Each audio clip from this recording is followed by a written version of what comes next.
Welcome back to Yankee Chronicle. I'm your host, Elizabeth DeRazio, coming to you from MJ Harrington Jewelers in Newport, where they provide great customer service and perfect gift buying solutions. When a child is mistreated, an option is foster care. What happens when an animal is mistreated? That's what we learn about this wonderful program in Wilmot from our very own Laura James. Laura? Well, we are here today on a beautiful autumn day at Bark and Bray Farm Sanctuary with Jen Taylor. Hi, Jen. Hi. Oh, thank you for having us. It's a pleasure. Thanks for coming. Oh my gosh. First of all, the setting is spectacular. I'm sitting here looking at the trees and it really is beautiful. But this is a very special place. Tell us about it. Its formal name is Bark and Bray Farm Sanctuary? Yep, Farm Animal Sanctuary. Okay, tell us about it. So we are a sanctuary for farm animals that specifically have a past with abuse and neglect. Our mission is to adopt animals from rescue organizations because a lot of times they are overfull, they have a lot of animals that are hard to place, hard to find homes, and we can be part of the solution by taking these animals that have had a rough past and providing them a forever home. So it sounds like you're taking them from situations that really were not positive. They were kind of sad, and you're going to those organizations and bringing them here.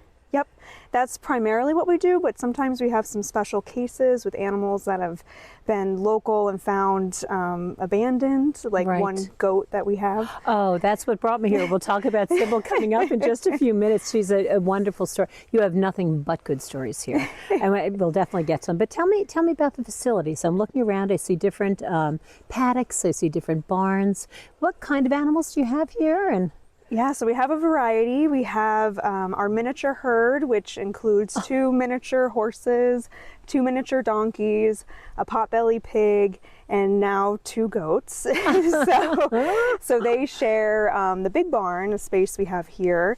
The goats get to interact with the rest of the mini herd when they're in their grazing pasture. So we let everyone have grazing time as much as they're able and allowed to with their needs.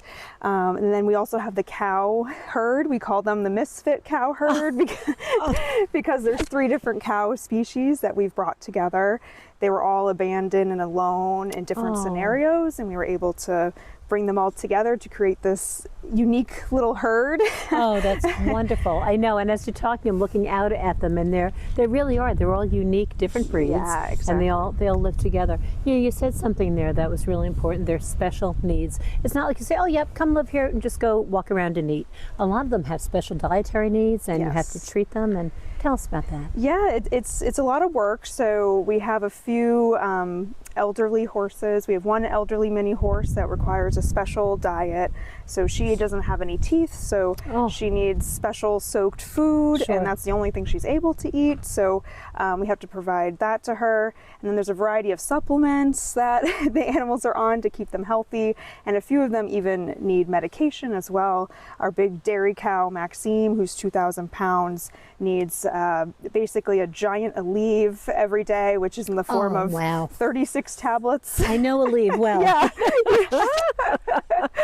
It really helps her function. Yeah, she's a little, uncomfortable and stiff from arthritis because she is a big girl and she's getting older, and that's pretty common in dairy cows. So, but that makes her comfortable and happy and allows her to graze in the field and be with her friends. Right, which is, I think the last time I was visiting here, Arlene was taking a nap, and we were trying to get her to say hello. and she was so happy and so content. So why did you and your husband, Ben, why did you start it? What brought you here? Well, the pandemic was a big catalyst for us to really explore, our purpose and how we want to make a bigger impact on the world. But our mini horse Queen Bee was really inspirational. She is one of our worst cases. She was alone for 30 years. Wait, alone for 30 years? Yeah. Oh, the poor thing. She's 35 years old, and as you know, mini horses and horses in general are herd animals, so they really need companionship.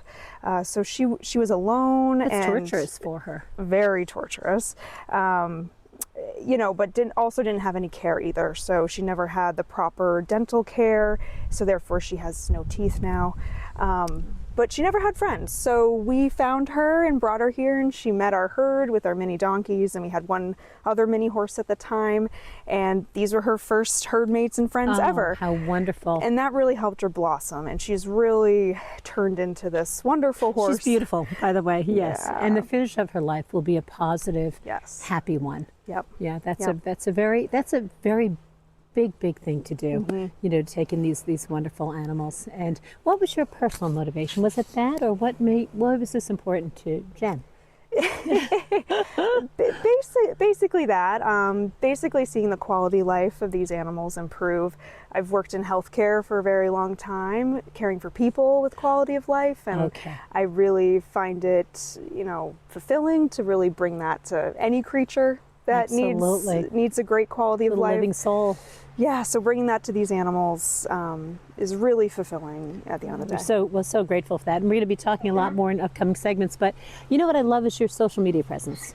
I wake up really most mornings, I just go on like most people on social media, Instagram or Facebook, and you have wonderful stories. Oh. You really do. We're so grateful for that. And I can't wait to tell the story of Sybil. We'll have that coming up here at Bark and Bray Farm Animal Sanctuary. And stay with us. We'll be back. Thank you, Jen, for your efforts to provide a home for mistreated animals.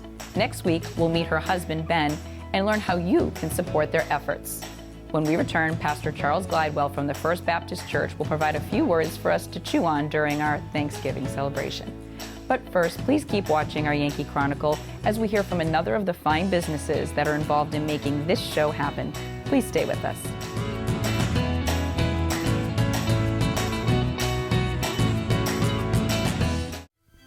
This program is supported by the Innertown Record, your weekly hometown community newspaper covering the Kearsarge-Sunapee Sunshine region of New Hampshire. The Innertown Record.